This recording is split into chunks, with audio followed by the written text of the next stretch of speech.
5 things I wish more people knew about muscle and longevity as a board certified doctor. Number 1, more muscle means better blood sugar, better insulin sensitivity, and better aging.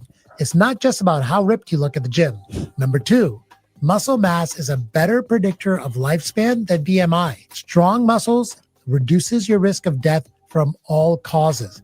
Yep, all causes. Number 3, if you're tired all the time, you might need more muscle, not more coffee. Muscle helps regulate mitochondrial health and energy production. Number 4, walking is great, but it doesn't build muscle. And number 5, more muscle also leads to better brain aging. Peace and wellness, beautiful souls, magnificent beings. One of the things that I wanted to impress upon you is that, again, building muscle is non-negotiable, but the benefits of muscle is not just for the aesthetic appeal, for the functional stability, but also for the brain health. More research is coming out to show that exercise can have a great impact on our ability to avoid being diagnosed with dementia and or Alzheimer's. So there's a lot of things going on when it comes to the use of exercise strategically in order to enhance our life, enhance our well-being throughout the entire body. We're talking about the organ systems, we're talking about the brain, the heart.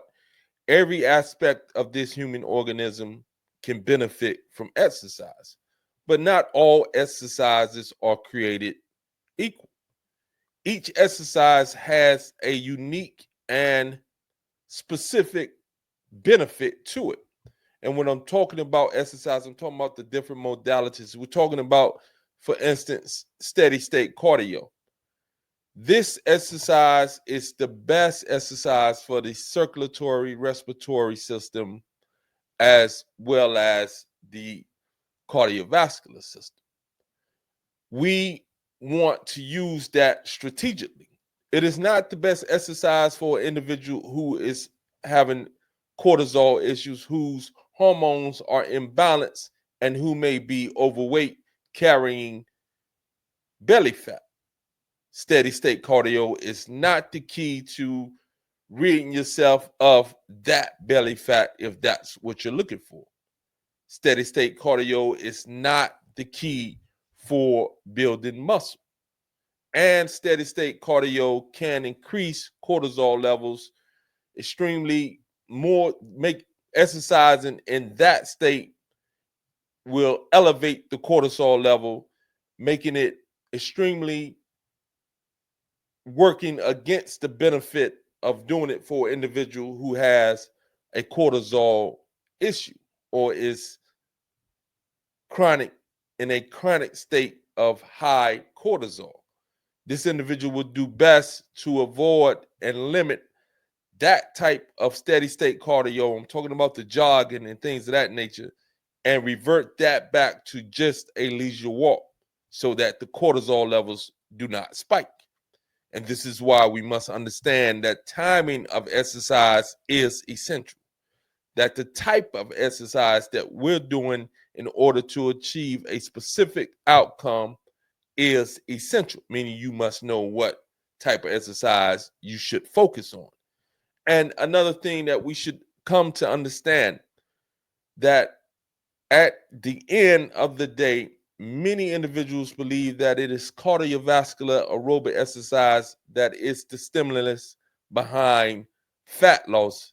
This is not the case. Yeah, it may be able to add to your body's removal of fat if it's done strategically, if it's done correctly, and if the nutrition that you're intaking is conducive to fat loss, because nutrition is the number one variable in your body's ability to lose fat if you're not suffering from any real internal issues with the metabolism, as well as any autoimmune disease, any endocrine diseases that you may or may not be dealing with.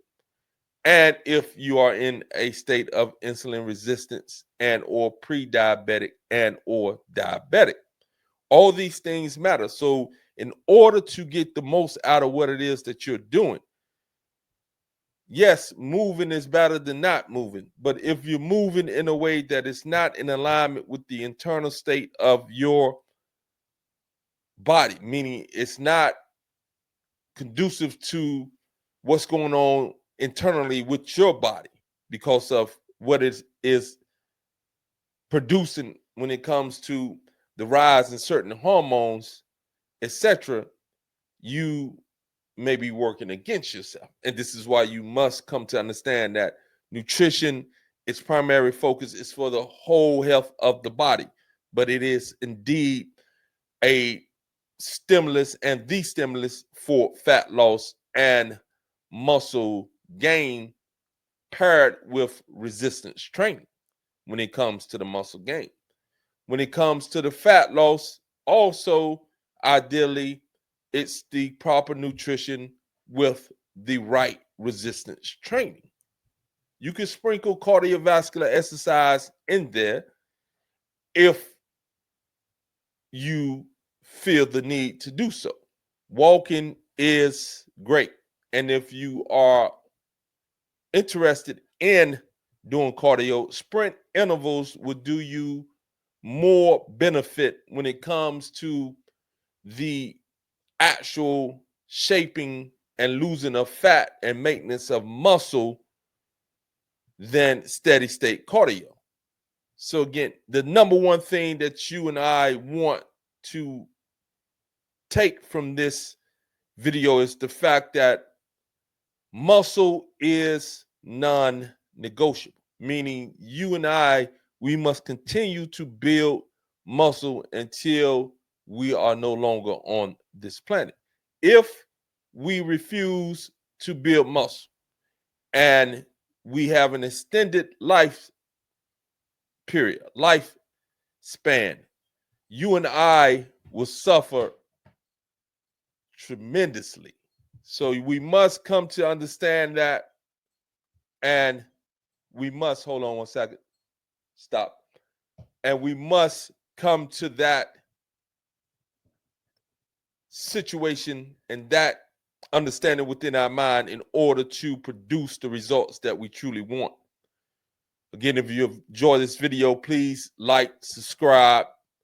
Also, any questions you have, feel free to leave them in the comments. For high level coaching, hit me up. Have a beautiful day. Peace.